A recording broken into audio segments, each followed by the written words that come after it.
السلام علیکم ورحمۃ اللہ تعالی وبرکاتہ۔ الحمد للہ وکفا وسلام علی حبیبہ المصطفیٰ، اما بعد، بحمدہ تعالی وبکرم مصطفیٰ صلی اللہ تعالی علیہ وسلم۔ آج کی اس شب میں قرآن عظیم کے 13 پارے مکمل ہو چکے۔ اللہ کریم بقیہ قرآن عظیم کو صحیح تجوید سے پڑھنے اور آپ سب کو خشوع و خضوع کے ساتھ سماعت کرنے کی توفیق عطا فرمائے۔ آج ہم نے سورہ رعد کی تلاوت کی اور سورہ ابراہیم کی تلاوت، سورہ یوسف کا جو بقیہ حصہ تھا وہ آج تلاوت ہوا۔ جیسے کہ کل میں نے آپ سے عرض کیا تھا، اللہ تعالیٰ نے سورہ یوسف کے متعلق فرمایا، نحن نقص علیک احسن القصص، اے محبوب ہم آپ کو سب سے بہترین قصہ سناتے ہیں۔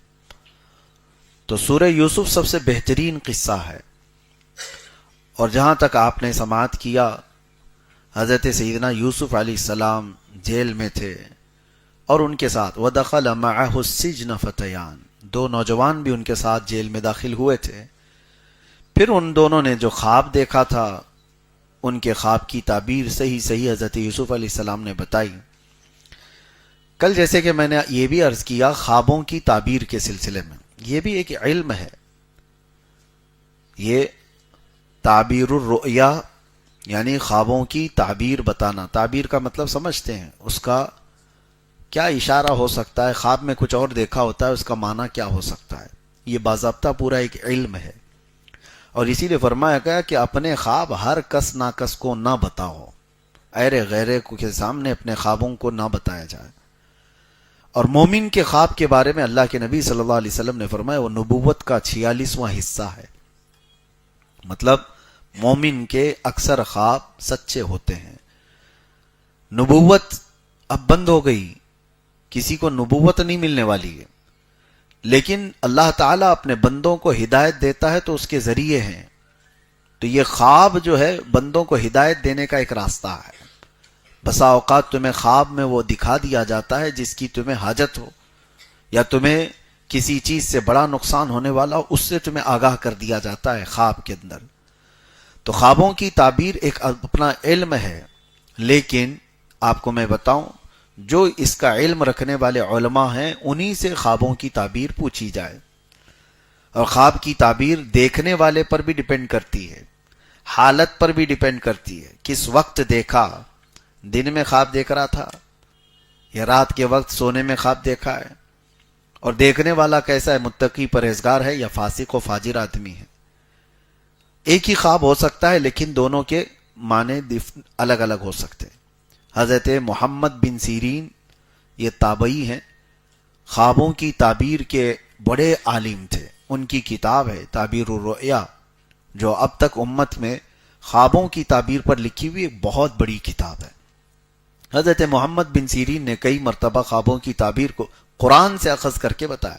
ابھی جیسے ہم نے سورہ یوسف پڑھا ہے، اسی میں ایک آیت کو لے کر کے انہوں نے خواب کی تعبیر کس طرح سے بتائی، میں آپ کو بتاتا ہوں۔ ایک شخص آیا اور اس نے کہا کہ میں نے کل خواب میں دیکھا کہ اذان دے رہا ہوں، اذان دے رہا ہوں یا اذان سن رہا ہوں۔ سنیے، خواب میں اگر اذان دے رہے ہیں یا سن رہے ہیں تو کیا تعبیر ہو سکتی ہے؟ تو آپ نے اس کے بیک گراؤنڈ کو چیک کیا اور معلوم کرایا کہ کیسا شخص ہے یہ۔ بتایا گیا کہ نماز روزے والا ہے، دیندار آدمی۔ تو آپ نے کہا مبارک ہو تجھے، تو عنقریب حج پہ جانے والا ہے۔ خواب میں اذان دیتے ہوئے سننا یا اذان خود دے رہا ہو تو اس کی تعبیر یہ ہے کہ وہ حج پر جائے گا۔ مجلس ختم نہیں ہوئی تھی کہ ایک اور شخص آیا اور اس نے کہا کہ میں نے خواب میں دیکھا ہے کہ اذان دے رہا ہوں یا اذان سن رہا ہوں۔ تو آپ نے اس کے متعلق معلوم کیا، خواب تو سیم تھا، تو معلوم کیا تو پتہ چلا کہ یہ جھوٹا آدمی ہے، فاسق و فاجر ہے، فلاں فلاں چیزوں میں مبتلا رہتا ہے۔ تو آپ نے کہا تو نے خواب میں اذان سنا، ان قریب تو چوری کے جرم میں پکڑا جائے گا۔ کتنی ڈیفرنٹ ہے، بہت زیادہ الگ ہے۔ دیکھا کچھ اور ہے اور اس کی تعبیر، اور دونوں کو انہوں نے قرآن کی آیت سے بتایا۔ پہلے والے کو کہا، اللہ قرآن میں فرماتا ہے وَأَذِّن فِي النَّاسِ بِالْحَجِّ، جہاں حج کا ذکر آیا ہے وہاں اذن کہا ہے اللہ تعالیٰ نے کہ بلاؤ لوگوں کو، اذان دو، یعنی اعلان کرو. اس آیت سے کہا کہ وہ حج پر جانے والا ہے. اور دوسرے کو جو چوری کا آپ نے فرمایا چوری میں پکڑا جائے، اس کو بھی آیت سے بتایا، قالوا اذن مؤذن بینہم، یہ سورہ یوسف میں ہے کہ ایک اعلان کرنے والے نے اعلان کیا کہ یوسف علیہ السلام کے جو اب واقعہ ہے اس میں آپ سماعت کریں گے، ان کی کٹوری چوری ہو گئی اور پھر چور پکڑے بھی گئے. تو اس آیت سے انہوں نے کہا کہ جو خواب میں فاسق و فاجر آدمی نے اذان دیتے ہوئے سنا ہے تو وہ چوری کے جرم میں پکڑا جائے گا. خوابوں کی تعبیر ایک اپنا علم ہے. کبھی ایسا ہوتا ہے کہ کسی کی موت دیکھنا وہ اس کی زندگی کی علامت ہے، اس کی لمبی عمر کی علامت ہے. مجھے آج آپ کے سامنے میں شیئر کرتا ہوں خوابوں کی تعبیر، کیونکہ چلتے پھرتے رہتے ہیں تو وقت نہیں ملتا بہت ساری چیزوں کو دیکھنے کا، اور کبھی کبھار ایسا ہوتا ہے کہ خواب آدمی بھول جاتا ہے. مجھے بات یاد آتی ہے، کچھ بزرگ جو انتقال کر چکے وہ اگر آئے ہیں ملاقات کرتے ہیں، ہنسی خوشی بات چیت ہو رہی ہے، یہاں تک تو ٹھیک ہے، لیکن گلے ملتے ہیں جو انتقال کر چکے. ہم تو اچھا ہی سمجھتے ہیں، انتقال کیے ہوئے ہمارے باپ ہیں، چاچا ہیں، کوئی بھی ہیں. وہ تو مجھے کافی دنوں کے بعد میں خواب کی تعبیر دیکھا تو پتا چلا کہ مرے ہوئے پرانے لوگ اگر گلے مل لیں تو اس کے جیل جانے کا اندیشہ ہے، اس کے جیل میں قید ہونے کا اندیشہ ہے. خوابوں کی تعبیر ایک بڑا علم ہے. اب آپ کو میں ایک بات بتاتا ہوں. خلیفہ ہارون رشید کی بیوی زبیدہ خاتون نے بھی ایک بار خواب دیکھا تھا، اور اتنا بھیانک خواب دیکھا تھا. یہ حضرت محمد بن سیرین کے حیات میں موجود تھیں، جب وہ تابعی خود موجود تھے، خوابوں کی تعبیر کے سب سے بڑے عالم ہیں. تو زبیدہ خاتون نے خواب یہ دیکھا کہ اجتماعی طور پر بہت سارے لوگ ان کی عزت لوٹ رہے ہیں، عصمت دری ہو رہی ہے. تو بہت سارے لوگ خواب میں کسی ایک عورت کی عزت لوٹ رہے ہوں تو کتنا بھیانک ہے، عورت تو ڈر جائے، بھیانک خواب ہے. صبح اٹھی تو پریشان ہوئی، کس سے خواب کی تعبیر پوچھوں. اس نے زبیدہ خاتون نے بتانے کو بھی شرم محسوس کیا کہ کیسے میں کسی کو بتا سکتی ہوں کہ خواب میں میرے سارے مرد حضرات عزت لوٹ رہے تھے. تو اپنی ایک خادمہ سے زبیدہ خاتون نے کہا کہ جاؤ حضرت سیدنا محمد بن سیرین کے پاس اور جا کر کے ان سے کہنا کہ تو نے خواب دیکھا. توجہ چاہتا ہوں، تو نے خواب دیکھا کہ بہت سارے مرد میری عزت لوٹ رہے تھے. کیسے کہے گی وہ بادشاہ کی بیوی نے ایسا گندا خواب دیکھا ہے؟ تو نے دیکھا یہ کہنا. اور کیا خواب کی تعبیر بتاتے ہیں وہ آ کر مجھے بتانا. لوگ ہمارے پاس بہت آتے ہیں، ان کو پوچھنا ہوتا ہے اپنی بیوی کے بارے میں، لیکن وہ کہتے ہیں میرے دوست کی بیوی کو ایسا مسئلہ ہے. کوئی بات نہیں، آپ کی دوست کی بیوی کا بھی ہم جواب دیتے ہیں. اگر ایسا کوئی پوچھنا چاہتا ہے تو کوئی حرج نہیں ہے، حیا کی وجہ سے. خود کی بیماری کو بھی اگر کسی دوسرے پہ ڈال کے پوچھتا ہے میرا دوست ہے اس کو ایسا پرابلم ہے، کوئی بات نہیں، آپ کو بھی ہو سکتا ہے. تو ہمیں اتنا تو اندازہ ہوتا ہے. تو یہ زبیدہ خاتون نے بھیجا اپنی خادمہ کو یہ کہہ کر کے تو کہنا کہ تو نے خواب دیکھا ہے. اب ہوتا کیا ہے سنیے، ایسے خوابوں کو آپ ہمارے پاس مت بھیجنا. وہ خادمہ تو گئی حضرت محمد بن سیرین کے پاس. وہ چلتے پھرتے آدمی نہیں تھے، خوابوں کی تعبیر کے بڑے عالم تھے. کہا کہ حضور ایک بڑا بھیانک خواب میں نے دیکھ لیا کل. کہا کیا دیکھا؟ کہا بہت سارے مرد میری عزت لوٹ رہے تھے، میں ڈر گئی صبح اٹھ کر کے. تو آپ نے پوچھا اچھا کیا کام کرتی ہو؟ تو اس نے کہا میں خادمہ ہوں، کنیز ہوں محل میں. تو آپ ہنسنے لگے. جھوٹ بول رہی ہے، تو یہ خواب دیکھ ہی نہیں سکتی، تو نے یہ خواب دیکھا ہی نہیں، جھوٹ کیوں بول رہی ہے؟ اس نے کہا آپ کو کیسے پتا؟ کہا پتا ہے، تو خدمت کرنے والی باندی ہے، اور یہ اس قسم کا خواب تو نہیں دیکھ سکتی. تو اس نے کہا اچھا چھوڑیے، کوئی بھی بات ہو، کوئی بھی دیکھا ہو. کہا کون دیکھا ہے بتاؤ. پھر اس خادمہ نے بتا دیا کہ خلیفہ ہارون رشید کی بیوی ملکہ زبیدہ نے خواب دیکھا. تو حضرت محمد بن سیرین نے کہا ڈرنے کی بات نہیں، جاؤ، اس خواب کی تعبیر اتنی اچھی ہے کہ جا کر اپنی خاتون سے کہو عنقریب وہ ایک ایسا کام کرے گی جس سے پوری امت نفع اٹھائے گی، امت کا ایک بہت بڑا حصہ اس سے فائدہ اٹھائے گا. اور خواب کی تعبیر ہی ہے کہ حضرت زبیدہ خاتون حج پر آئی، عرفات کے میدان میں دیکھا حاجیوں کو پیاس سے بلکتے ہوئے. انہوں نے وہیں پر یہ اللہ کی بارگاہ میں عہد کیا کہ مولا تیرے مہمانوں کو پانی پلانے کا میں انتظام کروں گی.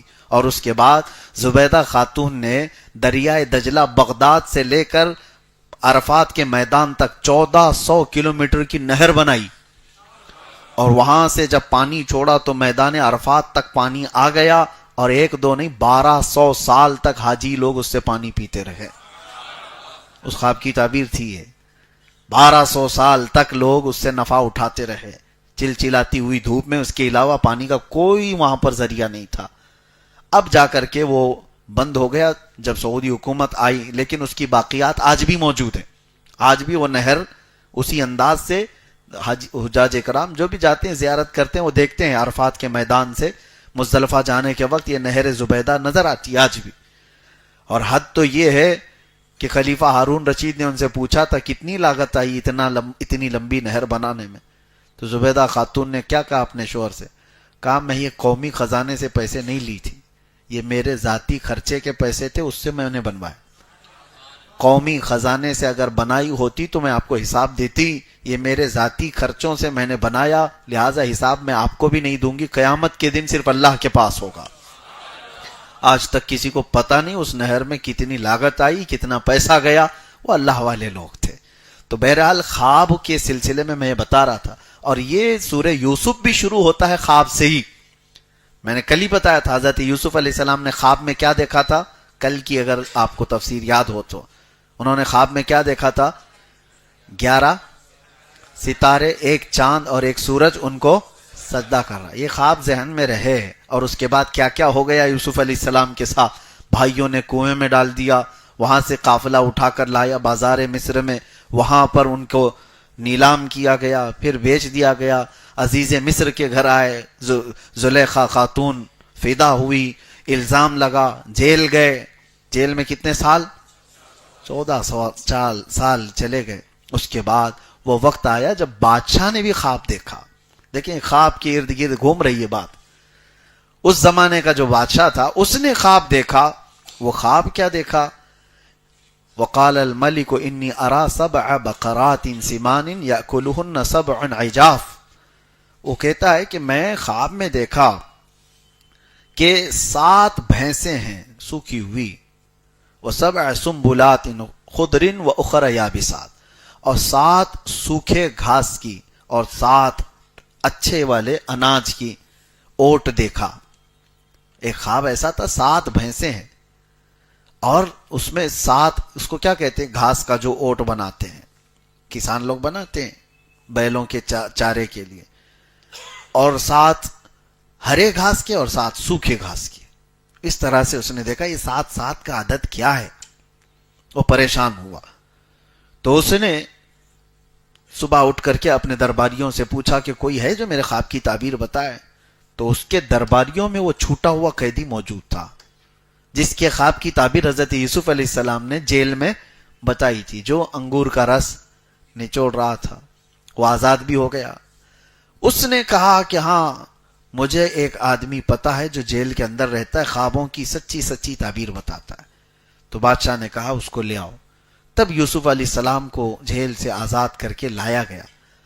یوسف افتنا فی 7 بقرات، یوسف ایھا الصدیق افتنا فی 7 بقرات.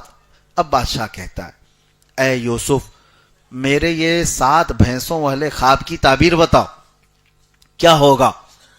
تو حضرت یوسف علیہ السلام نے کہا کہ تمہارے خواب کی تعبیر یہ ہے کہ 7 سال جو ابھی آئیں گے تمہارے بہت خوشحالی کے ہوں گے، غلہ اناج سب زیادہ ہو جائے گا، ثم یأتی بعد ذلک عام فیہ یغاث الناس وفیہ یعصرون، اس کے بعد پھر ایسا وقت آ جائے گا کہ لوگ جو ہے بھوکے اور پیاسے ہو جائیں گے، پوری زمین سوکھ جائے گی، اناج غلہ ختم ہو جائے گا، لوگ اپنے آپ کو بیچنے لگ جائیں گے، سب چیزیں اٹھا اٹھا کر بیچ دیں گے۔ تو کیا کرنا چاہیے؟ تو بادشاہ سے یوسف علیہ السلام نے کہا یہ جو تمہارے اچھائی کے 7 سال ہیں، یہ اس میں اناج اور غلہ خوب جمع کر لو، اور جب وہ برے دن آ جائیں، یعنی بھوک و پیاس و شدت کے، اس وقت اپنی رعایا کو تم اناج تقسیم کرو۔ تو بادشاہ کو یہ خواب سمجھ آ گیا، یہ تعبیر سمجھ آ گئی، اور اس کے اعتبار سے بادشاہ نے اعلان کیا اور سارے غلے اناج جمع کیے جانے لگے۔ اور یوسف علیہ السلام کو اس خواب کی تعبیر بتانے کے بعد بادشاہ مصر نے سیدھے اپنے وزیر اعظم کے عہدے پر بٹھا دیا، وزیروں میں بھی وزیر اعظم کے عہدے پر بٹھا دیا۔ یہی ہے رب تعالیٰ کا نظام، گھر سے نکلے، قافلے میں گئے، کنویں میں ڈالے گئے، بازار میں بیچے گئے، پھر جیل میں ڈالے گئے، اور اس کے بعد سیدھے رب تعالیٰ کہاں وہ اتنا بلند مقام کے وزارت عظمیٰ پر بٹھا دیا۔ اور اللہ فرماتا ہے وَكَذَلِكَ مَكَّنَّا لِيُوسُفَ فِي الْأَرْضِ، ہم نے زمین پر یوسف کو قوت بخشی، اور یوسف علیہ السلام نے اپنے حسن تدبیر سے ملک کے اور سلطنت کے کاموں کو ایسا نبھانا شروع کیا کہ بادشاہ کا اعتماد پورا آپ کے اوپر۔ 7 سال گزر گئے، اس کے بعد جو قحط کے 7 سال آئے، وہ آگے کے جو 7 سال، تو ساری رعایا پریشان تھی، ہر جگہ سے لوگ بھوکے اور پیاسے، اور کچھ بھی نہیں تھا، سب لوگوں نے جانور بیچ دیے، گھر بیچ دیے، اپنے آپ کو بھی بیچنے لگ گئے۔ تبھی اعلان ہوا کہ لوگوں کی ضروریات کے لیے شاہی خزانے سے غلہ دیا جائے گا، جو جس گھر میں، اب راشن تقسیم ہوتا ہے، جس گھر میں جتنے لوگ ہیں اتنا راشن لے کے جاؤ۔ اعلان ہو گیا، ہر جگہ سے لوگ اناج غلہ لینے کے لیے آئے۔ یہ وہ زمانہ ہے جب یہ شدت بھوک اور قحط سالی کی وجہ سے سارے لوگ پریشان تھے۔ تو یوسف علیہ السلام کے وہ 10 بھائی، ان کا کیا ہوا؟ وہ حضرت یعقوب علیہ السلام کی ناراضگی ہی مول لے کر جی رہے تھے۔ یعقوب علیہ السلام کا حال یہ تھا کہ اپنے بیٹے کی جدائی کے غم میں روتے روتے ان کی آنکھیں چلی گئی تھی۔ نبی تھے یعقوب علیہ السلام، لیکن یوسف علیہ السلام سے بے انتہا محبت کرتے تھے، اور اتنا غم تھا آپ کو کہ آپ کی بینائی چلی گئی۔ تو اللہ تبارک و تعالیٰ نے حضرت یعقوب علیہ السلام کے دل کو سکون دینے کے لیے ایک اور بیٹا عطا کیا یعقوب علیہ السلام کو، جن کا نام بنیامین رکھا گیا۔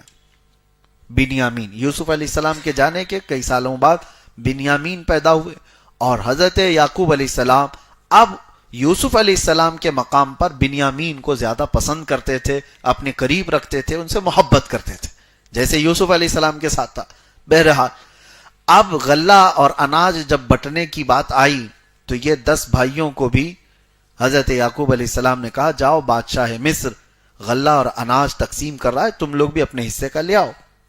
یہ 10 لوگ نکلے اور آئے، ان کو تو خبر ہی نہیں ہے یوسف کہاں ہیں، یہ تو کنویں میں ڈال کر ختم سمجھ رہے تھے، ان کی زندگی کا خاتمہ سمجھ بیٹھے تھے۔ اس کنویں سے، زہریلے کنویں سے بھلا زندہ کون نکلے گا جس میں یہ لوگ ڈال کے آئے تھے، لیکن اللہ جہاں سے چاہے نکالے۔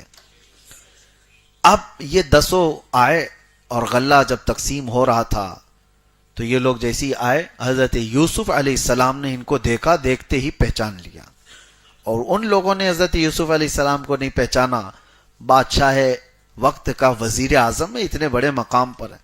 حضرت یوسف علیہ السلام نے ان کو دیکھا، اور یوسف علیہ السلام کو معلوم تھا کہ ایک اور بھائی میرا چھوٹا یعقوب علیہ السلام کا نور نظر بن چکا ہے، بہت عزیز ہے۔ تو حضرت یوسف علیہ السلام نے ان سے کیا کہا؟ ہم تمہیں غلہ نہیں دیں گے، تمہارے گھر میں کتنے لوگ ہیں؟ کہا 10 اور ایک ہمارا بھائی۔ کہا جاؤ اس کو بھی لے آؤ، اس کو لے کر کیا ہو؟ انہوں نے کہا نہیں، اس کو ہمارے ابا نہیں بھیجیں گے۔ کہا کیوں نہیں بھیجیں گے؟ کہا اس سے پہلے ہمارا ایک بھائی ایسے ہی غائب ہو گیا، اس کے ساتھ حادثہ ہوا، فلاں فلاں سب۔ وہ کس کو کہہ رہے ہیں؟ یوسف علیہ السلام کو کہہ رہے ہیں۔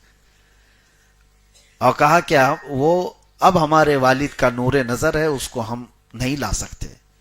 تو حضرت یوسف علیہ السلام نے کہا میں بھی اس وقت تک تمہیں غلہ نہیں دوں گا جب تک اس بھائی کو نہیں لاؤ گے۔ اب کیسے لائیں؟ تو اس کے بعد حضرت یوسف علیہ السلام نے ان کو واپس بھیجا. وہ گئے روتے گڑ گڑاتے اپنے ابا سے کہنے لگے بادشاہ مصر کا جو وزیر اعظم ہے وہ بڑا سخت ہے, وہ کہتا ہے جب تک چھوٹے بھائی کو نہیں بھیجیں گے وہ دے گا نہیں. حضرت یعقوب علیہ السلام جلال میں آ گئے اور کہا اس سے پہلے بھی تم لوگوں نے ایسی ہیلے بہانے کر کے مجھ سے یوسف کو دور لے کے اور کچھ وہاں ان کے ساتھ غلط ہوا. میں نہیں چاہتا کہ میرے اس چھوٹے سے بیٹے کو بھی تم لوگ کچھ کرو. انہوں نے قسمیں کھائی, قدموں پہ گرے اور کہا کہ ہم سے جو خطا ہوئی اتنے سالوں سے ہم آپ کی ناراضگی مول لیے ہوئے ہیں, ہرگز ایسا نہیں ہوگا, پوری ان کی حفاظت کریں گے, ان کے بغیر تو بادشاہ ہمیں کچھ دینے کو راضی بھی نہیں. حضرت یعقوب علیہ السلام نے ان کو بھیج دیا, چھوٹے بیٹے کو بھی. بنیامین کو لے کر کے 10 بھائی آئے تو حضرت یوسف علیہ السلام نے سب کو دیکھا اور اس کے بعد غلہ جب تقسیم کر رہے تھے سونے کی کھٹوری سے اناج دیا جاتا تھا. یوسف علیہ السلام نے اپنے چھوٹے بھائی کے جھولے میں وہ سونے کی کھٹوری ڈال دی اور اس کے بعد سب کو بھیج دیا. تھوڑی دیر گزری تھی کہ آپ نے اعلان کروایا کہ شاہی خزانے کی کھٹوری چوری ہو گئی, ناکہ بندی کی جائے اور تلاشی لی جائے, کون لوگ ہیں جنہوں نے یہ چرایا ہے. سب کی تلاشی لی گئی تو وہ 10 بھائیوں کے بعد جو چھوٹے تھے بنیامین ان کے جھولے میں مل گئی. ان کو پکڑا گیا, کہا گیا کہ ان کو پکڑا جائے گا. یوسف علیہ السلام جیسے ہی ان کو پکڑ کر کے لائے اب تو وہ رونا دھونا شروع کر دیے. ہمارے ایک بھائی کے ساتھ ایسا ہوا ہے پہلے, اب ہمارے باپ ہمارا اعتبار ہی نہیں کریں گے, اگر ان کے ساتھ بھی ایسا ہوا تو آپ رحم کرو. قالوا یا ایھا العزیز ان لہ ابا شیخا کبیرا فخذ احدنا مکانہ انا نراک من المحسنین. وہ کہتے ہیں ہم میں سے کسی ایک کو پکڑ کے رکھ لو, اس کو چھوڑ دو, یہ 10 ہے نا, ہم ان میں سے کسی ایک کو رکھ لو, آپ اس کو چھوڑ دو, آپ بہت اچھے لگتے ہو. انہوں نے کہا وہی کل والی بات میں نے جو کہا, جیل والوں کو جس کی ضرورت ہے اس کو ہی پکڑا جاتا ہے. حضرت یوسف علیہ السلام نے کہا قال معاذ اللہ ان ناخذ الا من وجدنا متاعنا عنده. ہرگز نہیں, اللہ معاذ اللہ, میں کسی ایسے کو کیوں پکڑوں جس کے پاس یہ کھٹوری نہیں ملی, جس کے پاس ملی اسی کو پکڑوں گا. اب وہ پریشان ہو گئے, کیا کریں گے, ہمارے باپ غم سے ختم ہو جائیں گے, انتقال ہو جائے گا. تو یہ باتیں چل رہی تھی. حضرت یوسف علیہ السلام نے پھر ان سے کہا کہ جاؤ تمہارے والد کو بھی لے آؤ. کہا وہ کیسے آئیں گے؟ تو حضرت یوسف علیہ السلام نے اپنا جبہ اتار کے دیا, کہا یہ لے جاؤ اور اپنے باپ کے چہرے پر ڈال دینا. قرآن پاک میں ہے اذهبوا بقمیصی ھذا فالقوه علی وجہ ابی. جاؤ ہمارے باپ کے چہرے پر یہ ڈال دو جبہ. اور پھر حضرت یوسف علیہ السلام نے یہ بھی کہا ڈال دو گے تو ہوگا کیا, ان کی بینائی واپس آ جائے گی. اب سنیے, یہ جبہ لے کر چلتے ہیں. وَلَمَّا فَصَلَتِ الْعِيرُ قَالَ أَبُوهُمْ إِنِّي لَأَجِدُ رِيحَ يُوسُف. حضرت یعقوب علیہ السلام کہتے ہیں جیسے یہ بھائی ان کے جبہ لے کر چل رہے تھے, وہ گھر میں پریشان تھے, گھر والوں سے کہہ رہے ہیں مجھے یوسف کی خوشبو آ رہی ہے. جیسے جیسے وہ لوگ قریب آتے گئے, حضرت یعقوب کہتے ہیں انی لأجد ریح یوسف. گھر والوں نے کہا آپ تو پرانی محبت میں ابھی بھی ہیں, آپ کو ہر جگہ یوسف یوسف یوسف نظر آتا ہے. قالوا تاللہ انک لفی ضلالک القدیم. لوگوں ان کے گھر والوں نے کہا, لیکن حضرت یعقوب علیہ السلام کا یہ گمان نہیں تھا, وہ یقین تھا. کیا کئی چیزیں ملتی ہیں نبی کو دور سے ہی خوشبو محسوس ہو رہی ہو اپنے بیٹے کی, اور وہ بھی نبی ہیں. ایک نبی کو دوسرے نبی کی خوشبو محسوس ہو رہی ہے. نبی کا پاور دیکھیں, نبی کی طاقت دیکھیں. اب اس کے بعد آیتیں سنیں. یہ بریلویوں کے واقعات نہیں, کہانی جس کو کہہ کر کے لوگوں میں پھیلا دیا جاتا ہے کہ یہ کہانیاں سناتے ہیں. آؤ کہانی نہیں, قصہ وہ جو اللہ تعالیٰ کہہ رہا ہے احسن القصص, اور اس میں ہمارا عقیدہ موجود ہے. فلما ان جاء البشیر القاہ علی وجہہ. اور کہتے ہیں کہ یہ لوگ جو جبہ لے کر کے آئے تھے وہ لائے, حضرت یعقوب علیہ السلام کے چہرے پر ڈال دیا. فرتد بصیرا, ان کی آنکھیں آ گئی. ارے نبی کا جبہ لگا ہے, نبی کا جبہ, اور یوسف علیہ السلام کا. یوسف علیہ السلام کا جبہ اگر نبی کو، اور وہ بھی ان کے باپ ہیں یعقوب علیہ السلام، ان کے چہرے پر ڈالا تو قرآن کہتا ہے فرتد بصیرہ، ان کی آنکھیں واپس آ گئی. لوگ ہمیں شرک شرک شرک کے فتوے دیتے رہ گئے کہ یہ نبی پاک کے منہ مبارک سے فائدہ اٹھاتے ہیں، یہ نبی پاک صلی اللہ تعالی علیہ وسلم کے نالین پاک سے، جبہ مبارک سے فائدہ اٹھاتے ہیں. قرآن میں پڑھو یعقوب علیہ السلام نے اپنے بیٹے نبی یوسف علیہ السلام کے جبے سے فائدہ اٹھایا اور آنکھیں واپس آئی. اب یہاں اندازہ کرو ایک نبی کا جبہ دوسرے نبی کو فائدہ دے سکتا ہے تو امتی کو کیوں نہیں دے سکتا؟ ارے امتی کو تو بدرجہ اولا دے گا، نبی کو جب فائدہ دے رہا ہے تو امتی کو کیوں نہیں دے گا؟ اور دوسری بات یہ ہے میرے عزیزو، حضرت یوسف علیہ السلام کا وہ جو جبہ ہے، قرآن پاک کی یہ بات میں کہہ رہا ہوں، جو آپ کے جسم سے مس ہوا یہی تو اس کا تعلق ہوگا، اس کے علاوہ اس جبے میں کیا کوئی چیز ہے؟ کوئی کرنٹ تھا، کچھ اور تھا؟ جسم پاک سے آپ کے مس تھا، یہی تو نسبتوں کے قائل سنی ہیں. جسم سے جو لگ جائے وہ چیز متبرک ہو جاتی ہے، وہ اعلیٰ ہو جاتی ہے. اور یہ ہمارا نہیں، ام سلمہ رضی اللہ تعالی عنہا، ام المومنین، حضور کی زوجہ ہے، حضور کی زوجہ، ان کے پاس حضور صلی اللہ علیہ وسلم کے 3 منہ مبارکات تھے اور وہ اپنے پاس سنبھال کر رکھتی. مدینے میں جب کبھی کوئی بہت بیمار ہوتا، حضرت ام سلمہ وہ دھو کر کے اس کا پانی دیتی، اس کو شفا مل جاتی. یہ برسوں تک معمول رہا اور یہ ازواج مطہرات کا معمول تھا. لوگ آج اور جن کو تبرک سے کچھ لینا دینا ہے ہی نہیں، مر گیا مردود، نہ فاتحہ نہ درود، انہیں کیا ان کے دلیلوں سے فائدہ ہو؟ ہاں نبی آخر الزمان صلی اللہ تعالی علیہ وسلم کی چیزوں سے. ابھی آپ آگے کی تفسیریں پڑھیں گے، حضرت جبرائیل جس راستے پر چل رہے تھے موسیٰ علیہ السلام کا گھوڑا پکڑ کر کے، جب وہ دریا عبور کر کے، آپ کو حکم ہوا تھا فرعون سے بچنے کے لیے عصا مارو 12 راستے کھل جائیں گے، آپ اپنی فوج کو لے کر، اپنے مومنین کی جماعت کو لے کر موسیٰ علیہ السلام دریا عبور کر رہے تھے. اس وقت سامری نام کا ایک شخص جو امت موسوی میں تھا، اس نے دیکھ لیا تھا جبرائیل کو گھوڑا پکڑ کر کے آگے جا رہے ہیں. ایک ملک ہے، یعنی فرشتہ ہے. ان کے پیروں کے نیچے کی مٹی اٹھایا تھا، ان کے پیروں کے نیچے کی مٹی اٹھایا. اور جب موسیٰ علیہ السلام کوہ طور پر گئے تھے تو اس نے کیا کیا؟ پورے لوگوں کے سونے چاندی جمع کیے، پگھلا کر کے ایک بچڑا بنایا. ہاں وہاں پر بھی اس نے گاؤں ماتا بنایا اور اس کے بعد اس میں وہ مٹی ڈال دیا. کون سی؟ جو جبرائیل امین علیہ السلام کے قدموں کے نیچے سے اس نے اٹھایا تھا. ہاں وہ قرآن پاک میں قال بصرت بما لم يبصروا به فقبضت قبضة من اثر الرسول فنبذتها وكذلك سولت لي نفسي. وہ کہتا ہے میں نے وہ سونے کے بنے ہوئے بچڑے کے منہ میں وہ مٹی ڈال دیا تو بچڑا بولنے کے قابل بن گیا. بیٹری والا بچڑا نہیں تھا، ہاں سیل لگا کر کے بولا جا رہا ہو. اس زمانے میں موسیٰ علیہ السلام کے زمانے میں اس نے بولنے کے قابل بنایا اور لوگ جو ہے اس کو خدا سمجھ بیٹھے. کتنے تو شرک کر گئے، سجدے میں گر گئے، اس بچڑے کی محبت ان کے دلوں میں بیٹھ گئی اور شرک ایسا کیے کہ اللہ کا عذاب آیا ان پر. موسیٰ علیہ السلام جب واپس آئے تو دیکھ کر جلال میں آئے. اب یہاں میں بتانا چاہتا ہوں جبرائیل امین کے قدم کے نیچے کی مٹی اٹھا کر کے بے جان بچڑے کے منہ میں ڈال دیا جائے، وہ بولنے کے قابل ہوتا ہے. تو جہاں رحمت عالم صلی اللہ علیہ وسلم جس مدینے پہ چلے ہوں، کیا وہ مدینے کی مٹی کھا کے شفا نہیں ہوگی؟ تراب المدینۃ فیہ شفاء، مدینے کی مٹی میں شفا ہے. غبار المدینۃ فیہ شفاء، وہاں کی دھول میں بھی شفا ہے. صحابہ جب مدینہ طیبہ سے چلتے تھے تو اپنے چہروں پر لگی ہوئی دھول کو صاف نہیں کرتے، اکثر اس لیے کہ وہ جلد کے لیے شفا ہے. حضور پاک صلی اللہ علیہ وسلم کے قدم جہاں پر پڑے ہیں وہ شفا ہے. ہاں جو چیز مس ہوئی، یہ قرآن کے عقیدے کی بات میں بتا رہا ہوں. حضرت یوسف علیہ السلام کے والد آئے اور اب بینا تھے اور یہ 10 بیٹے اور چھوٹے بیٹے 11 لوگ مل کر کے آئے.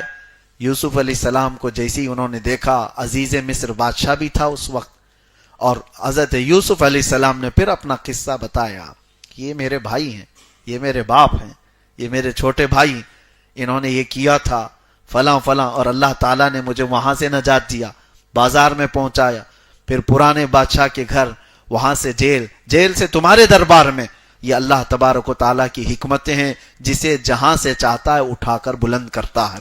اور پھر اپنے بھائیوں سے کہا لا تثریب علیکم اليوم یغفر اللہ لکم، آج تمہاری کوئی پکڑ نہیں، اللہ تمہاری بخشش کرے.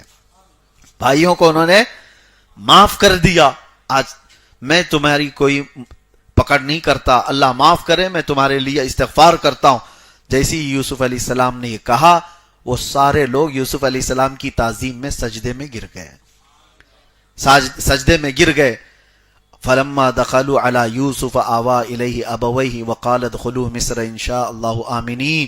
یہاں سے اللہ تعالیٰ فرماتا ہے ورفع ابویہ علی العرش وخروا له سجدا وقال یا ابت ھذا تأویل رؤیاہ. اس میں کتنے لوگ سجدے میں گر گئے؟ 11 بیٹے، یعقوب علیہ السلام اور عزیز مصر. حضرت یوسف علیہ السلام کہتے ہیں بچپن میں نے جو خواب دیکھا تھا، اے میرے والد، یہ اس کی تعبیر ہے. یہ 11 ستارے ہیں، ایک چاند ہے اور میرا باپ سورج ہے. عزیز مصر بادشاہ، اس کی مثال چاند ہے، اور یعقوب علیہ السلام وہ سورج کی مثل ہیں. اور سارے تعظیم میں جھک گئے، کس کے؟ یوسف علیہ السلام. تعظیم کا سجدہ جائز تھا. اس واقعے کو لے کر کے کوئی پیر صاحب پھر سجدہ نہ کرائیں. ہاں، وہ تعظیم یعنی مذہب موسوی میں اور اس سے قبل کی مذاہب کی بات میں کر رہا ہوں. بہت ساری چیزیں شریعت میں تبدیلی آ گئی. یوسف علیہ السلام کی شریعت میں جائز تھا. اگر آپ ان کی شریعت میں ہو تو یہاں زندہ بھی نہیں رہنا چاہیے. یہ امت محمدیہ ہے، شریعت چلے گی تو میرے مصطفیٰ کی ہوگی. بہرحال حضرت یوسف علیہ السلام کا واقعہ یہاں پر تمام ہوا، اور اللہ تبارک و تعالیٰ نے ان بھائیوں کو جو معاف فرمایا، اس میں ایک بہت نفیس عمدہ نکتہ مفسر شہیر حکیم الامت بیان فرماتے ہیں، احمد یار خان رحمۃ اللہ علیہ. دیکھیں توجہ، بھائی جو ہے، اگر دیکھا جائے تو ایک نبی کے ساتھ انہوں نے بہت بڑا برا کام کیا ہے، نبی کو مارنے کا کام. اور نبی کے ساتھ جب کوئی اس طرح کی حرکت کرتا ہے تو معاف ہوتا نہیں. تاریخ کے اعتبار سے دیکھیں گے، اگر آپ معاف ہوتے نہیں وہ لوگ، نبی کو نقصان پہنچانے والے اس طرح کے. لیکن یہاں پر ان بھائیوں کو جو معاف کیا گیا، اس کی ایک وجہ بتائی گئی. آپ سوچیں، حضرت یوسف علیہ السلام کو انہوں نے کنویں میں جو ڈالا، وجہ کیا تھی ان کی؟ کس لیے وجہ کیا تھی؟ وہ چاہتے تھے کہ یعقوب علیہ السلام سے ہم قریب ہو جائیں. یعقوب علیہ السلام سے ہم، تو حضرت حکیم الامت فرماتے ہیں ان کا جو یہ گناہ تھا نا، وہ ایک نبی سے قریب ہونے کے لیے تھا. بات سمجھ میں آ رہی؟ انہوں نے جو یہ خطا کی ہے اپنے بھائی کے ساتھ، جب وہ ابھی نبی نہیں تھے، لیکن کیا بھی کیوں؟ ایک نبی سے قریب ہونے کے لیے، یعقوب علیہ السلام سے قریب ہونے کے لیے انہوں نے خطا کی تھی. تو اللہ تبارک و تعالیٰ اپنے نبی کے لیے کرنے والی کوئی خطا کو معاف کر دیتا ہے. یہ حکیم الامت بیان فرماتے ہیں، نبی کا قرب حاصل کرنے کے لیے، نبی کی محبت حاصل کرنے کے لیے ہو گئی ان سے خطا، جان بوجھ کے اب نہیں کرنا چاہیے، لیکن ہوئی ہے خطا، تو اللہ تعالیٰ اس کو معاف فرما دیتا ہے. اسی لیے میرے عزیزو، نبی کے لیے جو جو چیزیں کی جاتی ہیں نا، وہ نشانی بن جاتی ہیں. اسی طرح سے آج بھی ہاجرہ، سیدہ ہاجرہ کا دوڑنا یہ نشانی کیوں بن گیا؟ پانی پلانے کے لیے اپنے بیٹے کے لیے وہ دوڑتی رہیں، پانی تو ان کو ملا نہیں. اللہ تعالیٰ نے اسماعیل علیہ السلام کے قدموں کے نیچے سے پانی ظاہر کر دیا، لیکن ان کا دوڑنا عبادت کیوں ہو گیا؟ اس لیے کہ وہ ایک نبی کی پیاس بجھانا چاہ رہی تھی، ایک نبی کے لیے دوڑی تو وہ نشانی بن گئی. آج جو نبی کے لیے کھڑا ہوگا وہ دنیا کی نشانی بن کر رہے گا. جو نبی کی محبت میں کھڑا ہو، اللہ تبارک و تعالیٰ اسے نشانی بنا دیتا ہے. سورہ یوسف کو اللہ تبارک و تعالیٰ نے جتنی تفصیل سے بیان کیا ہے، آپ کو بھی چاہیے کہ سن کر کے چلے نہ جاؤ، بلکہ اپنے بچوں کو بھی یہ احسن القصص بیان کرو. اللہ کے نبی یوسف علیہ السلام کون تھے، ان کا خاندان کیا تھا، ان کے ساتھ کیا کیا ہوا. بعد کی بہت سارے الحاقات بھی ہیں، قرآن میں جتنا آیا میں نے آج بیان کر دیا. اور بھی کچھ بہت ساری چیزیں حضرت زلیخا کے بارے میں بہت ساری روایات آئی ہیں کہ یوسف علیہ السلام سے پھر ان کی ملاقات ہوئی، بعد میں انہوں نے یوسف علیہ السلام کو معاف بھی کیا، ان کی عمر بھی زیادہ ہو گئی تھی، پھر اللہ تبارک و تعالیٰ نے یوسف علیہ السلام کی دعا سے ان کو جوانی بھی دی اور پھر انہوں نے نکاح بھی کیا۔ یہ دوسری روایات ہے، لیکن قرآن پاک میں اس کا ذکر نہیں ہے۔ بہرحال بہت ساری چیزیں ایسی ہیں جس کا ضروری نہیں ہے۔ حضرت زلیخا کے ساتھ کیا ہوا کیا نہیں ہوا، ہمیں جتنا بتایا گیا ہے اتنا جاننا ضروری ہے، اور جس چیز سے ہمارے لیے عبرت ہے اللہ نے اس کو بیان کر دیا یا رسول اللہ نے اس کو بیان کر دیا۔ لیکن کچھ لوگ، ابھی مجھے بہار سے ایک فون آیا تھا اور وہ کہہ رہے ہیں کہ مسلسل 1 مہینے سے میں آپ کو رابطہ کرنے کی کوشش کر رہا ہوں، بہت پریشان ہوں۔ تو میں نے پوچھا کیا ہے، کس چیز کے لیے، کون سی ایسی چیز ہے؟ انہوں نے کہا حضرت موسیٰ علیہ السلام کی بیوی کا نام کیا تھا؟ تو میں کہا آپ کو اس سے کیا لینا دینا ہے؟ امت محمدیہ میں آپ کو کسی چیز نہیں، میں بس ایسی پریشان تھا۔ اسی طرح سے حضرت امام احمش ایک بڑے بزرگ تھے، ان کے پاس ایک نے سوال کیا تھا شیطان کی بیوی کا نام کیا تھا؟ آپ نے جواب میں کہا میں اس کی شادی میں گیا نہیں تھا۔ لا یعنی چیزوں کو مت پوچھو، جو تمہاری زندگی میں حلال و حرام، فرض اور واجب، وہ چیزیں جو تم سے، تمہاری شریعت سے ریلیٹڈ ہیں، تمہاری زندگی سے تعلق رکھتی ہیں، وہ سوالات کیے جا سکتے ہیں اور ان کی کھوج بھی کی جا سکتی ہے۔ باقی دو تاریخ کا حصہ ہے، پچھلے تاریخ کا حصہ جتنا اللہ نے اور اس کے رسول نے ہمیں بتایا بس اتنا ہی کافی ہے، اور باقی ان کی زندگیاں جتنی طویل گزری ہیں۔ اب 1,24,000 کم و بیش نبی، ان پر ایمان ہے یا نہیں؟ سب کا ذکر نہیں آیا ہے قرآن پاک میں اور حدیث پاک میں، سب کا ذکر نہیں آیا ہے، اور آپ کو حکم بھی نہیں دیا گیا کہ ڈھونڈ ڈھونڈ کے نکالو ابھی، اور آپ کر بھی نہیں سکتے۔ جتنے نبیوں کے ذکر آپ کو ضروری تھے، عبرت کے لیے سنانے تھے، اللہ نے سنا دی اور نبی پاک صلی اللہ علیہ وسلم نے بتا دی۔ تو جتنا ہمارے پاس تاریخ کا حصہ ہے اتنا ہی ہمیں معلوم کرنا چاہیے، اس کے علاوہ کی ضرورت نہیں۔ ہاں، آپ کو زندگی گزارنے کے معاملات پر ضرور توجہ دینی چاہیے، حلال کیا ہے، حرام کیا ہے، میرے لیے یہ کھانا صحیح ہے یا نہیں، یہ کام کرنا صحیح ہے یا نہیں، ان تمام چیزوں کی تحقیقات کرو۔ اللہ تبارک و تعالیٰ کہنے سننے سے زیادہ عمل کی توفیق عطا فرمائے۔ ایک آیت کریمہ اور ہم نے تلاوت کی ہے، اللہ فرماتا ہے الذین آمنوا وتطمئن قلوبهم بذکر اللہ الا بذکر اللہ تطمئن القلوب۔ اللہ فرماتا ہے بے شک وہ لوگ جو ایمان لائے ان کے دلوں کا سکون اللہ کے ذکر سے ہے۔ آگاہ ہو جاؤ، آگاہ ہو جاؤ، الا بذکر اللہ، اللہ فرماتا ہے خبردار، اللہ کے ذکر سے دلوں کو سکون ملتا ہے۔ اپنے دل کو سکون دینا چاہتے ہو، قرار واقعی دینا چاہتے ہو، اللہ کے ذکر میں اپنے آپ کو مصروف رکھو۔ برسوں ہو جاتے ہیں، مہینوں ہو جاتے ہیں، لوگ اللہ کا ذکر نہیں کرتے۔ ذکر کی کئی قسمیں ہیں، ذکر باللسان یعنی زبان سے، ذکر بالجوارح اعضاء سے بھی اللہ کا ذکر کرتا ہے آدمی، اور عبادت کے ذریعے سے بھی اللہ کا ذکر کرتا ہے، قلب سے بھی اپنے اللہ کا ذکر کرتا ہے۔ ذکر کے کئی طریقے ہیں، اور اللہ نے قرآن میں کیا فرمایا؟ فَاذْكُرُونِي اذکرکم، تم میرا ذکر کرو میں تمہیں یاد کروں گا۔ اللہ تبارک و تعالیٰ کا یہ وعدہ ہے، اور وہاں یاد کرے گا جہاں دنیا تمہیں یاد نہ کرے۔ تمہارے قبر میں کوئی تمہیں پوچھنے والا نہیں، لیکن اللہ تبارک و تعالیٰ تمہیں وہاں پر یاد فرمائے گا۔ تو یہ ذکر کے بغیر مردہ ہے آدمی، اور ایسی ہی سمجھ لو ہماری روح بیمار ہوتی چلی جاتی ہے۔ دل کے متعلق فرمایا میرے آقا صلی اللہ علیہ وسلم نے، جب پیدا ہوتا ہے بندہ تو ایسا اس کا دل صاف شفاف آئینے کی طرح ہوتا ہے، پیدا ہوتا ہے، اور جب وہ بڑا ہو کر شعور آتے ہیں اور گناہ کرتا ہے تو اس کے دل پر ایک دھبا لگایا جاتا ہے، اور اس کے بعد وہ دھبا اس کو دوسرے گناہ پر ابھارتا ہے۔ ایک بار کر لیا نا تو کیا فرق پڑتا ہے، کچھ ہوا تو نہیں، دوسرا گناہ کرتا ہے، پھر تیسرا گناہ کرتا ہے، پھر چوتھا گناہ کرتا ہے۔ یہ گناہ اس کو اور آگے پش کرتے جاتے ہیں کہ پہلا والا گناہ اس کو تقویت دیتا ہے، سپورٹ کرتا ہے، کچھ ہوتا نہیں ہے، ایک بار جھوٹ بولنے سے کچھ ہوا تو نہیں، بچہ شروعات یہاں سے کرتا ہے، چوری کر کے بھی دیکھ لیا کوئی پکڑا نہیں، اور دوسری کر لو، دوسرے کے بعد تیسری، تیسری کے بعد بڑی، یہ چلتا رہے گا۔ اور میرے آقا صلی اللہ علیہ وسلم فرماتے ہیں ایک وقت ایسا آ جاتا ہے اس کے دل پر کالے نقطے بیٹھتے بیٹھتے پورا دل کالا ہو جاتا ہے، اور دل جب کالا ہو جاتا ہے تو پھر اس کو نہ عبادتوں میں دل لگتا ہے، نہ قرآن پڑھ سکتا ہے، نہ زیادہ دیر تک مسجد میں بیٹھ پاتا ہے، نہ غربا و مساکین کو خیرات کر پاتا ہے، نہ اس کو آیات عذاب ہلا پاتے ہیں، نہ آیات قبر.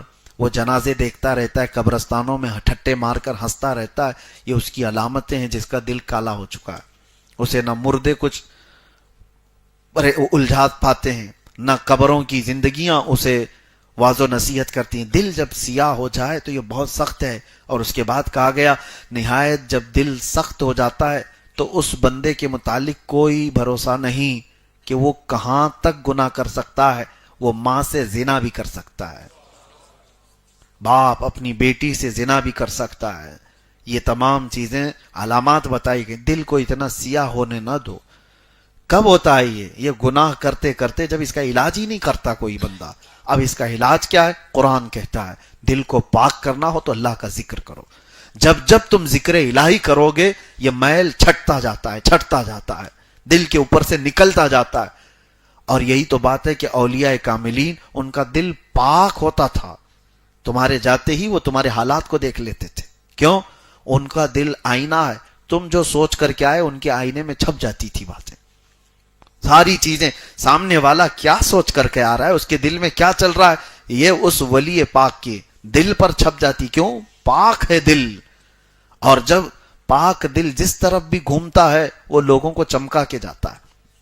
مولانا روم رحمت اللہ علیہ فرماتے شیشے کا ایک ٹکڑا دن کے وقت لے لو اور اس کو دیواروں پہ جس طرف بھی سورج کو دکھا کر کے اجالا کرو گے تو دیواروں پر بھی یہ شیشے کی روشنی جائے گی کہ نہیں جائے گی؟ حالانکہ وہ لائٹ نہیں ہے، اس میں بیٹری نہیں ہے، لیکن دھوپ کی وجہ سے تمہارے ہاتھ کا شیشہ چمکتا ہے. جدھر بھی تم کرو گے، دیوار پہ، کسی کے منہ پہ، کہیں پر بھی. بچپن میں ہم کھیلتے تھے تو یہ شیشے کی روشنی ریفلیکٹ ہوتی ہے اور دوسری جگہ جا کر کے پڑتی ہے. مولانا روم رحمت اللہ علیہ فرماتے ہیں بندے دیکھ، یہ شیشے کی اصلی روشنی نہیں، یہ سورج کی روشنی ہے. اس لیے اس سے آ کر کے تیرے دیوار کو، تیرے چہرے کو چمکا رہی ہے کہ شیشہ صاف ہے. وہی تو کوئلہ لے کر کھڑا ہو جا اور سورج کی روشنی اس پر جتنی بھی پڑے تو جدھر بھی گھما کوئی روشنی نہیں ہوگی. شیشے کے ذریعے سے سب جگہ تو روشن کرتا ہے. یہی اولیاء اکرام کی مثال ہے کہ ان کا دل پاک ہوتا ہے تو آفتاب رسالت سے سیدھے روشنی پڑتی ہے. میرے آقا صلی اللہ تعالی علیہ وسلم کے نور کی سیدھے روشنی ان کے دل پر پڑتی ہے اور پھر وہ جس طرف بھی رخ کرتے ہیں ہزاروں کو چمکا کر کے چلے جاتے ہیں. اولیاء کاملین کا دل پاک ہوتا ہے تو ان کی روشنیاں دوسروں پر پڑتی ہیں، لیکن اگر سامنے والا کا بھی دل پاک ہو جائے تو پھر یہ روشنی آگے نور نالا نور ہوتی چلی جائے. اللہ تبارک و تعالی ہمارے قلوب کو منور و مجلہ رکھے، ہمارے دلوں کو پاکیزہ اور طہارت عطا فرمائے. میرے آقا صلی اللہ تعالی علیہ وسلم کا نور اور ان کی روشنیاں ہمارے دل کا سرور بنائے. وآخر دعوانا ان الحمدللہ رب العالمین. السلام علیکم.